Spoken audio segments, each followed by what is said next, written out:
Hola chicos, hoy vamos a trabajar algunas consideraciones teóricas que sí o sí tienen que saber y recordar a la hora de trabajar movimiento parabólico o movimiento en dos dimensiones. Recordemos que hemos trabajado anteriormente dos tipos de movimiento. Un movimiento que ocurre completamente en el eje vertical, en donde un objeto parte con una velocidad diferente de cero, asciende y durante el ascenso va a tener una aceleración que equivale al valor de la aceleración de la gravedad, pero negativo. Esto ocurre ¿por qué? Porque siempre que el movimiento vaya hacia arriba, la gravedad va a ir siempre hacia abajo, con lo cual la gravedad va en contra del movimiento y por eso la consideramos que ejerce una desaceleración. Es decir, que el objeto que partió con velocidad diferente de cero va a ir disminuyendo su velocidad hasta llegar a una velocidad final de cero en el ascenso. Es entonces cuando llega a su velocidad máxima, ya que sin velocidad no puede seguir avanzando y comienza a caer.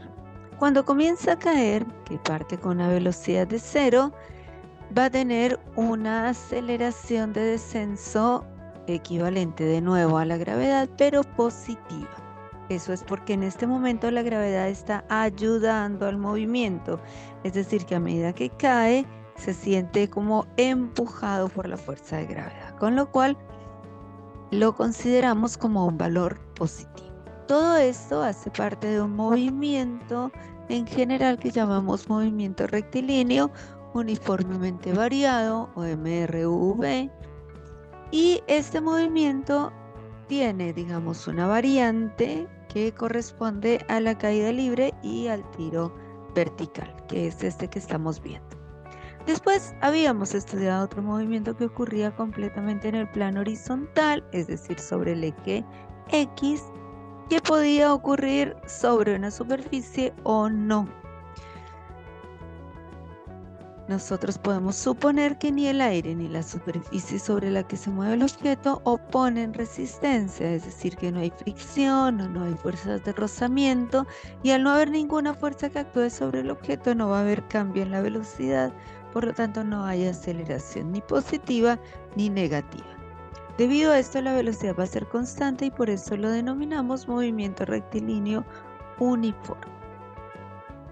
Eso es importante porque en el movimiento parabólico nosotros vamos a tener que es un movimiento que ocurre en el plano, pero en el plano nosotros generalmente no podemos tener ecuaciones que abarquen las dos dimensiones. Entonces, lo que hacemos es que para estudiarlo combinamos ecuaciones de MRU con MRV y dividimos la velocidad, que en este caso va a tener un ángulo de inclinación que la hace estar en ese plano que no es ni X ni Y, la debemos descomponer en una componente horizontal y una componente vertical. La componente horizontal generalmente la denominamos B inicial en X y la componente vertical B inicial en Y.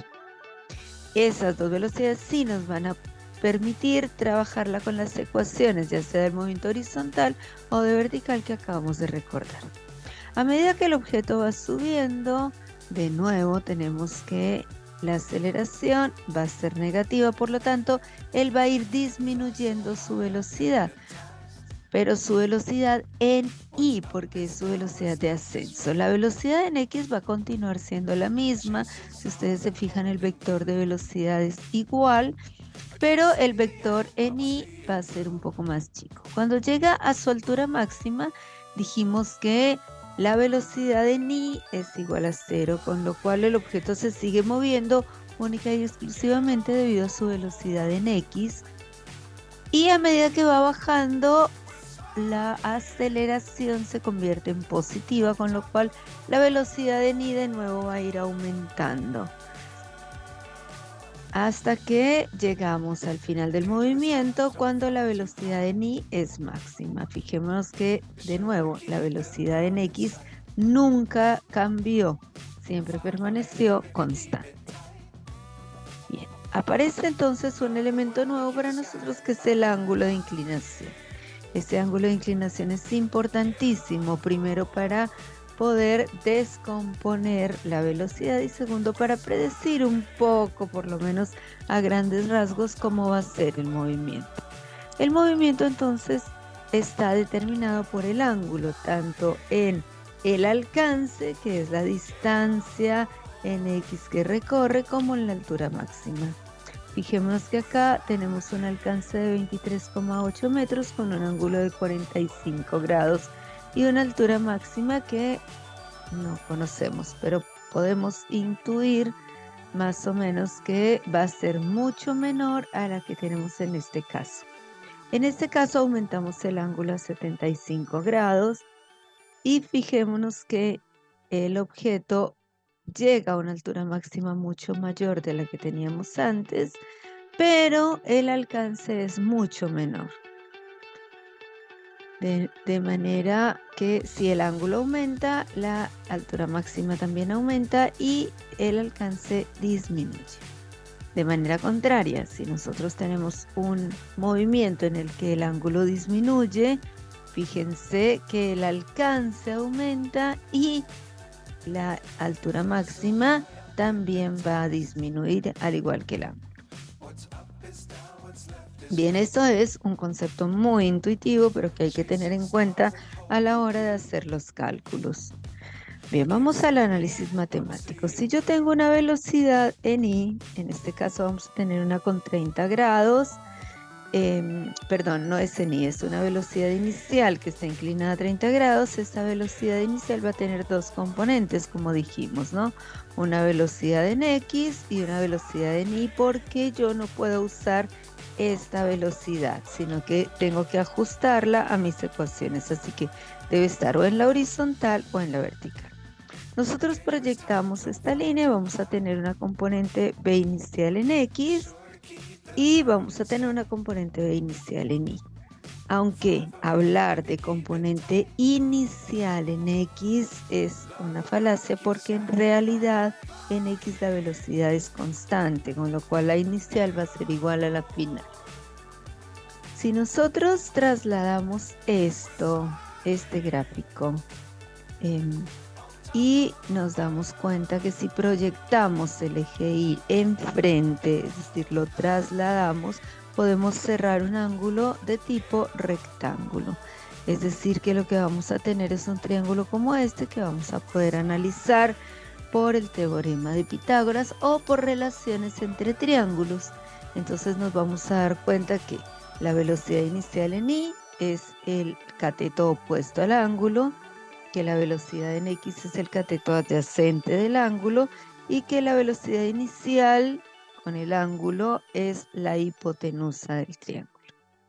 Nosotros podemos entonces, si conocemos la velocidad en Y y conocemos el ángulo, descomponerlo en dos variantes. Una variante que va a ser la componente en Y, la hallamos a partir de la relación seno del ángulo es igual a opuesto sobre hipotenusa. Pasamos a multiplicar esta componente BI por seno del ángulo, con lo cual vamos a tener que la componente en Y es seno del ángulo por la velocidad inicial. De la misma manera podemos descomponer la velocidad en X, pero ya no usando seno, sino el coseno. El coseno del ángulo es igual a cateto adyacente sobre hipotenusa, es decir, que es igual a velocidad en X sobre velocidad inicial. Y de nuevo, como nuestra intención es hallar la velocidad en X, despejamos esta ecuación pasando la velocidad inicial a multiplicar el coseno. Con lo cual la velocidad en X es velocidad inicial por coseno del ángulo alfa. Así tenemos las dos primeras ecuaciones que vamos a manejar en el movimiento en dos dimensiones, y de hecho son las únicas ecuaciones diferentes a las que veníamos manejando en los otros movimientos. Sí, nosotros queremos resumir un poco cómo funcionan los dos movimientos. El movimiento horizontal va a comportarse como un movimiento rectilíneo uniforme, es decir, con velocidad constante. Y la velocidad en X va a ser igual a la velocidad inicial que me da el ejercicio por coseno del ángulo que también me da el ejercicio. La velocidad media va a ser la diferencia de posición sobre la diferencia de tiempo, como es la ecuación de velocidad media para el MRU. Y tenemos la ecuación horaria de movimiento, que es x final es igual a x inicial más velocidad por delta del tiempo. Por otra parte, vamos a tener las ecuaciones en la vertical. Dijimos que en la vertical hay una aceleración debida a la fuerza de gravedad, que puede ser positiva en algunos casos o en algunos momentos y negativa en otros. De manera que, si bien tenemos una aceleración constante que tiene el valor de 9,8 metros sobre segundo cuadrado, que es el de gravedad, la velocidad sí va a ser variable. Es decir, que vamos a tener una velocidad inicial y una velocidad final. La velocidad inicial va a ser igual a, como dijimos antes, velocidad inicial por seno de alfa. La velocidad final va a seguir la ecuación horaria del MRU, que es velocidad inicial más aceleración por delta de tiempo. Vamos a tener una I máxima, que va a ser igual a una I mínima. Esta es la ecuación horaria de posición, que es la cuadrática, por velocidad inicial en I, por tiempo, más un medio de aceleración por tiempo al cuadrado. Y vamos a tener la ecuación horaria de velocidad, que es atemporal, de velocidad, que es la que usamos cuando no tenemos el valor de tiempo asociado al ejercicio. Bien, con estas ecuaciones tenemos que defendernos, y es importante que recuerden siempre que en el movimiento vertical ya conocemos algunos datos. La velocidad final de ascenso, 0. La velocidad inicial de descenso, 0. La aceleración de ascenso, menos 9,8 metros sobre segundo cuadrado, y la aceleración de descenso, 9,8 metros sobre segundo cuadrado. Aunque los datos no nos los dé el ejercicio, nosotros ya tenemos que saberlos por estas consideraciones teóricas. Bien, chicos, nos vemos en otro video para hacer ejercicios que nos permitan poner en práctica todo lo aprendido. Bye, bye.